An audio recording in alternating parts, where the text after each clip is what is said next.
What's up, everyone? It's Exo here, back at YouTube again with a third video this week. Pretty crazy, since we're only doing weekly videos right now. But in the first video I uploaded, I said that there's going to be a Drakahl guide coming soon, and I was not lying. Here it is. We're doing the in-depth Drakahl guide today. We got Drakahl, we got his character. We're going to go over all the things in the video, including his kit and what his abilities do, upgrades, tier placement, matchups, playstyles, and combos, and all of the timestamps for those will be on the screen now. So if you want to just see one part of the video, you can skip to that part of the video and not see the whole thing, but it's always better to see all of the different components of what makes the character. If you think I left something out or didn't cover any topic, comment below, tell me what you think. I always love to read the comments. So without any further ado, let's actually start looking at his kit. So his abilities. So first, his left click chop is just a melee attack. It does pretty good damage. Its damage is mostly instant, meaning it doesn't really have that sort of damage over time that like Tosca does. His left shift rush, he dashes just a quick dash straight. You can use this sort of horizontally up into the air to give you some vertical mobility, which is how I use it almost every time when I do dash. I do aim it in the air some degree. You have his Q, Enraged, which has two different attacks. You have your life-stealing claw melee attack, which does slightly more than your normal axe attack, and also heals you for quite a bit. Heals you for 200 over about 2 to 3 seconds, which is pretty good. But you also have a hook, which is really important to the character. It's a hook like Blitzcrank from League. All the hook. There's hook characters in like every game. There's Roadhog from Overwatch. There's a lot of hook characters in almost every character-based game. So he has a hook. This is going to be your main tool to close distance, because if you dash in, enemies can usually just dash away as well. So your hook sort of stuns them and helps you get some damage. Then you have your E, Resonating Axe, which also has two different sides to it. You have your left click, which is where you just start spinning in a damage over time area attack. It does quite a lot of damage, the spin version, and the AoE is quite big, as well as it does give you a slight movement speed boost when you're strafing, so you can sort of spin around people a little bit easier.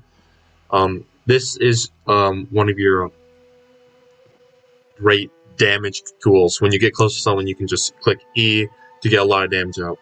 And your right click is you do a small jump up and land back down, stun everyone around you, deal some damage. This is great for CC.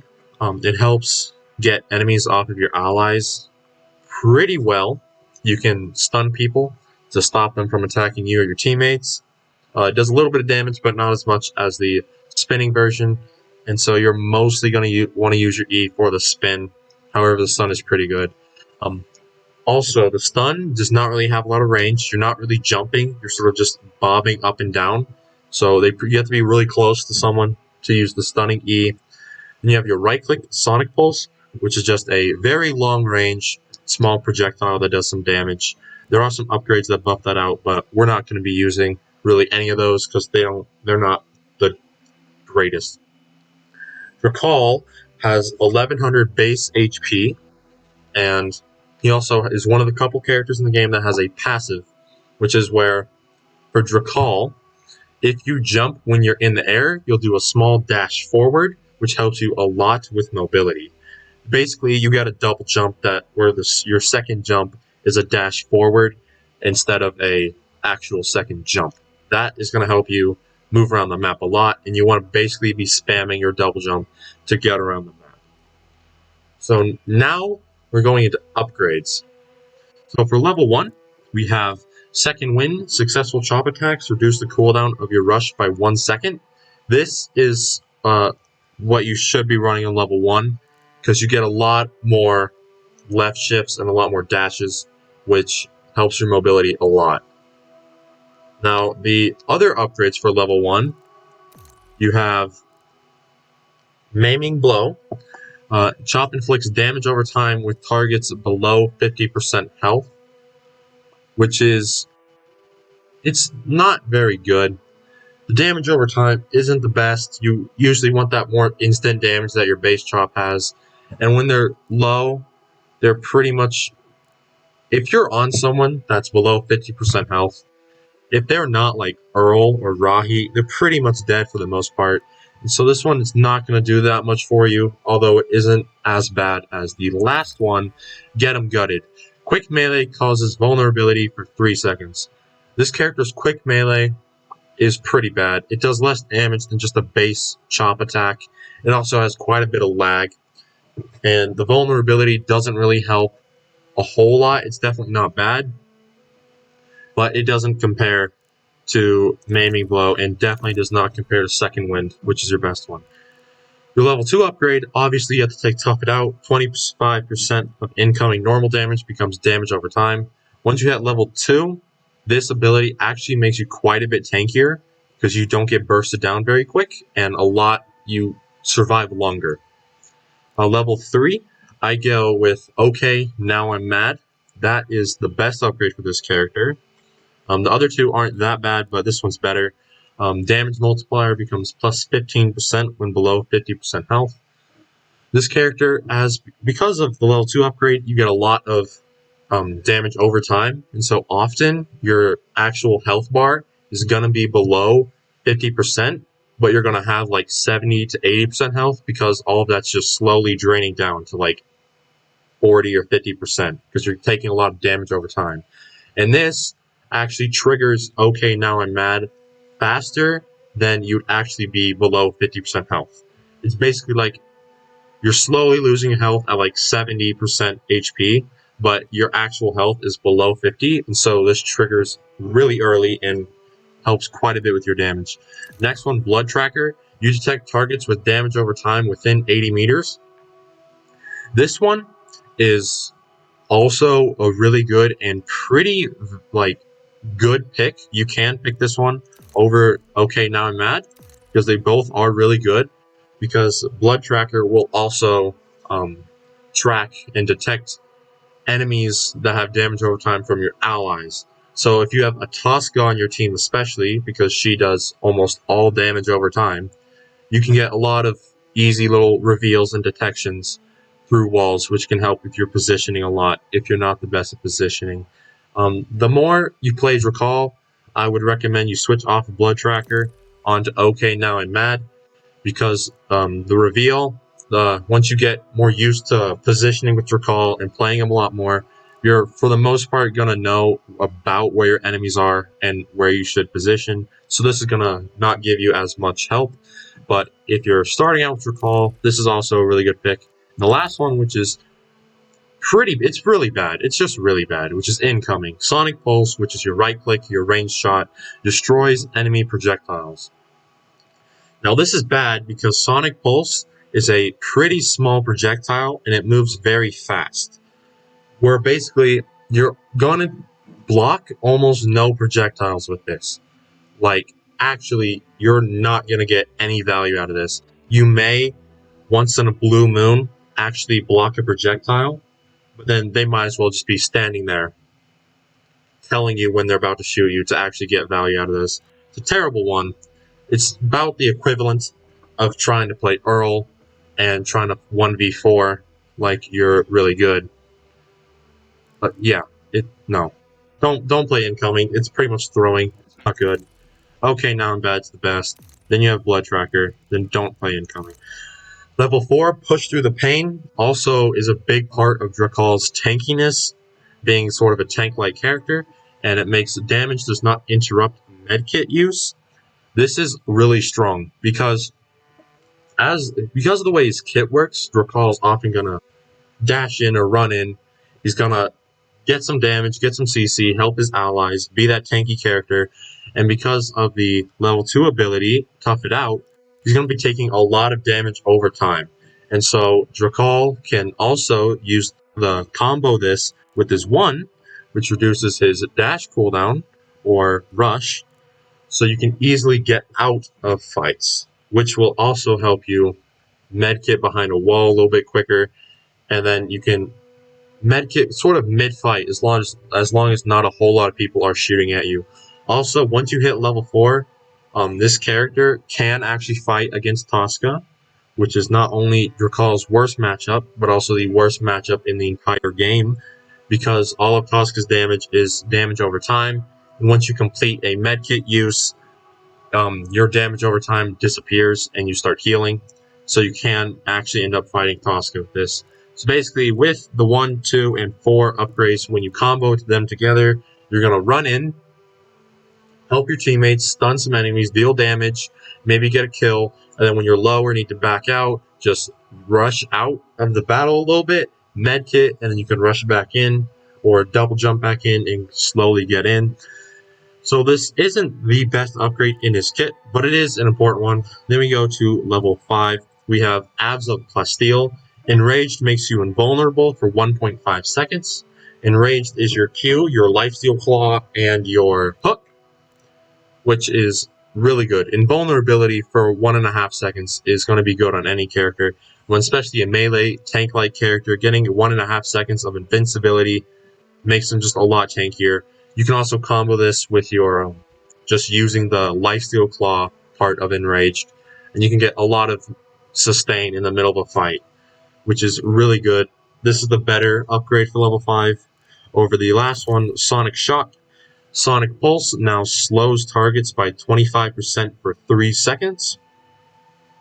The cooldown of your right click, Sonic Pulse, is also 3 seconds. So if you're landing every single Sonic Shock, you pretty much have a 25% slow on a target 100% of the time. However, you have to land every single Sonic Pulse, and 25% slow is a pretty good chunk, but it's not the best. The characters that have more mobility than you, that can run away, like Tosca and Bug and Rahi and Sazan, they can usually just get away anyways, even with the slow. And the characters that don't have that much mobility, I forgot Summer, she can run away. Characters that don't have that much mobility, like Mendoza, Earl, Shakiri, Jonah, those characters, they don't really need the slow because you'll be able to get to them anyways. Saying that, Sonic Shock is still a good upgrade and is worth picking. However, it's not as good as Abs of Plasteel, which is the stronger sort of upgrade for level 5. Tier lists. So here's the tier list of my personal opinion of where each character is. I've played all the characters quite a lot and looked at a lot of other things in the community and their stats and everything on paper. And Drakahl is more of a B tier character. He's like in the middle of the pack, like the direct middle of the pack. He's not that much better than a lot of characters, and he's not worse than a whole lot of characters. A lot of people in the community are saying he's broken. A lot are saying he's trash, but it's right in the middle. It's a lot matchup based. It's communication based, and then also his just raw strength is just B tier. Okay, so we're gonna do the matchups. We're gonna start top left, go across the top row, down to the bottom row. Obviously, the matchup with Drakahl versus himself just comes down to whoever is better with the character.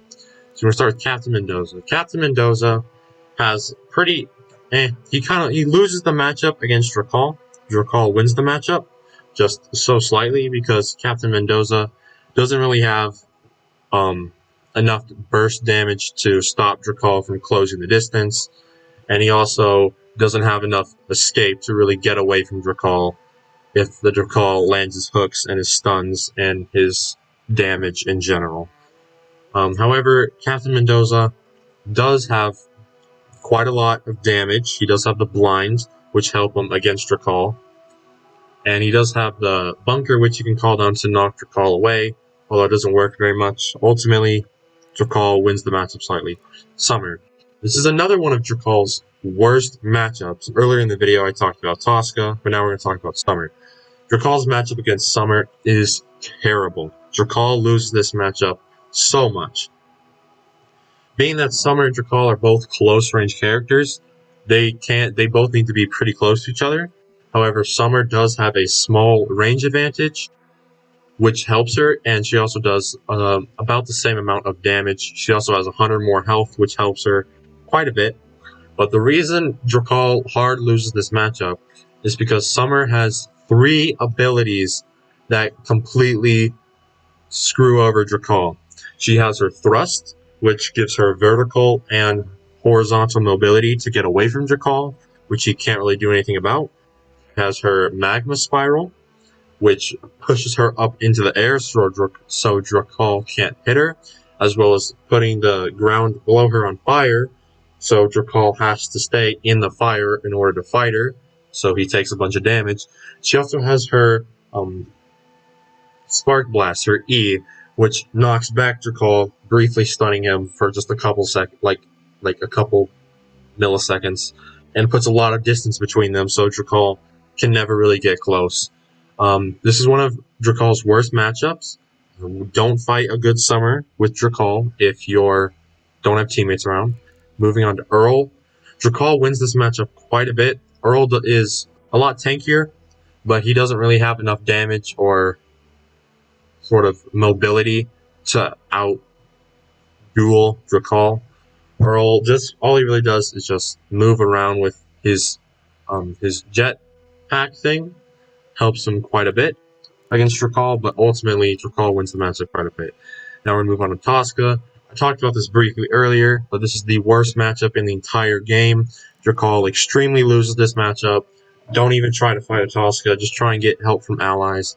Once you hit level 4, you can kind of fight Tosca, but ultimately you're not going to be able to fight a Tosca that is even slightly good with the character, because even if you do land all your stuns, even if you're constantly dashing right up to her, Tosca can just constantly blink away and get a lot of ranged overtime damage on you, slow you down with her nade, and even set up the fog, which stops you from seeing her, so you can't even know exactly where to go.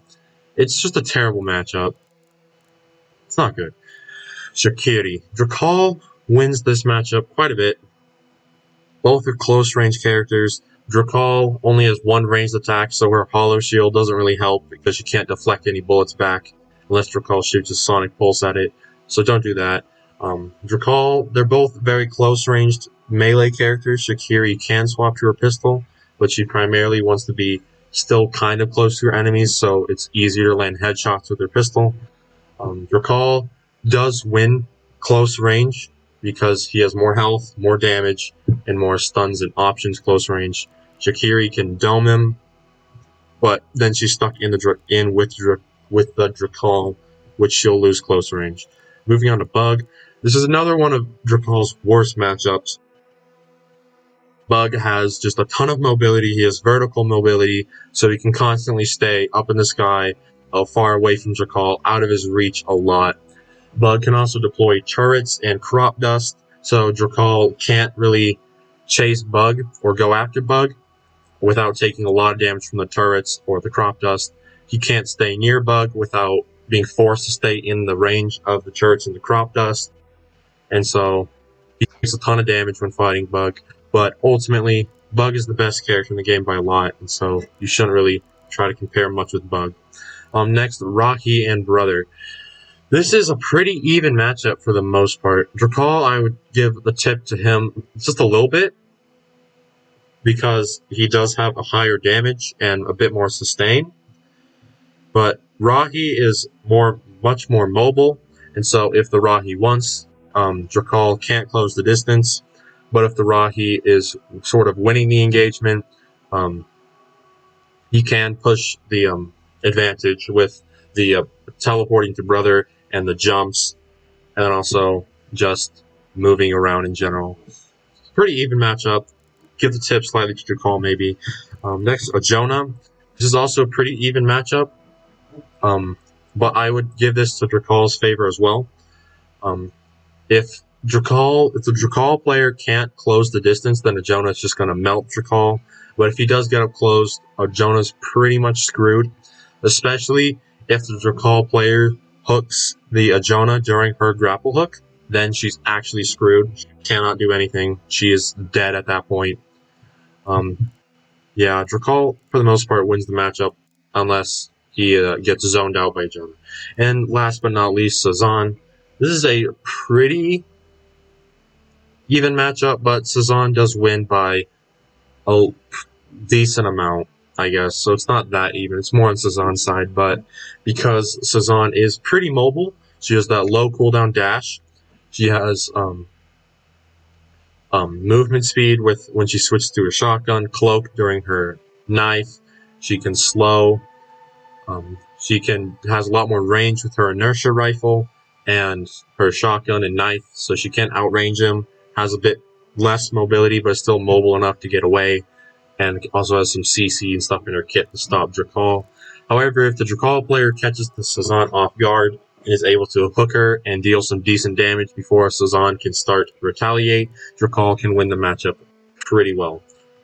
Melee character, you primarily want to hide behind cover and protection while at long range and wait until you can get a little bit closer to the enemy teams. Let your allies poke the enemies, and you can poke with your right click from long range and just try and safely sort of close the distance. Once you are in that medium to close range distance, you want to wait until at least some of your teammates are helping you, and then you could dash in on enemies, use your abilities to hurt them or even kill them, hook to secure kills and help stun, your jump with your E to deal damage and stun to help secure kills even more. And then when you're low, you want to dash out and medkit, like I mentioned earlier. And when you're healthy, you want to stay at the front of your team, sort of getting your enemy's attention to be on you and not your allies. That way your allies can safely deal more damage while you're stunning, becoming invincible with the level 5 upgrade, healing yourself, moving around, just getting a lot of attention onto you and off of your enemies. This is a big part of playing Drakahl correctly. He requires more teamwork than most other characters, like Mendoza, for example, or Jonah and Shakiri, where you can just kind of go off by yourself, land your shots, and you're going to do good. But not Drakahl. You got to work with your team.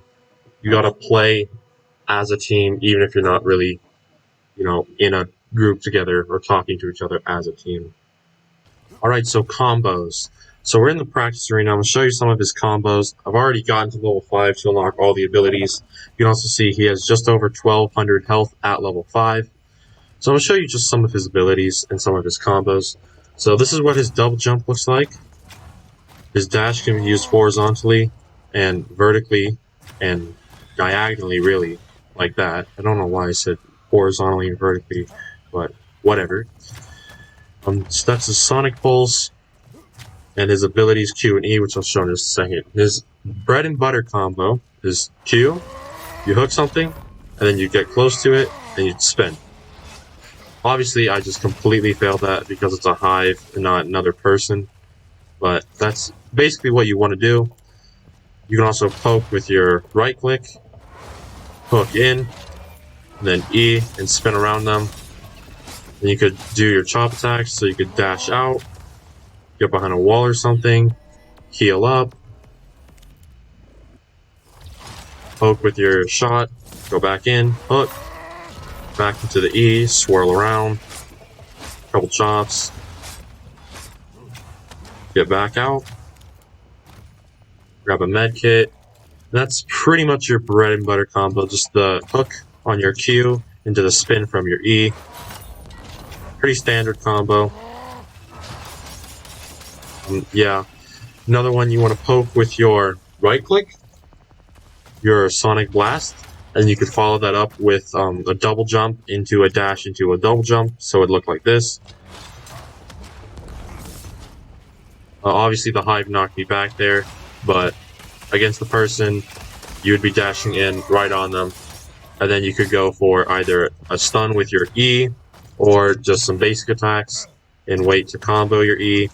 But yeah, most of his combos just flow together really well. It's pretty much just attack into imagination, just kind of do whatever you want.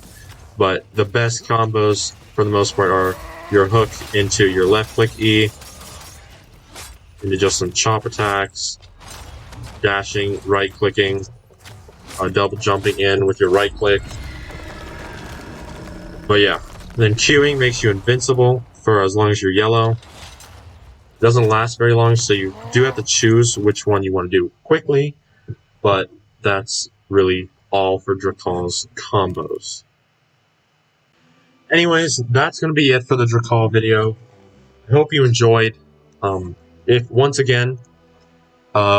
you think I forgot something, drop a comment, tell me what you want to hear, tell me any future videos you want me to make. If you liked the video or learned something, don't forget to like and subscribe. It helps out a lot. And I'll see you guys on Planet Crucible.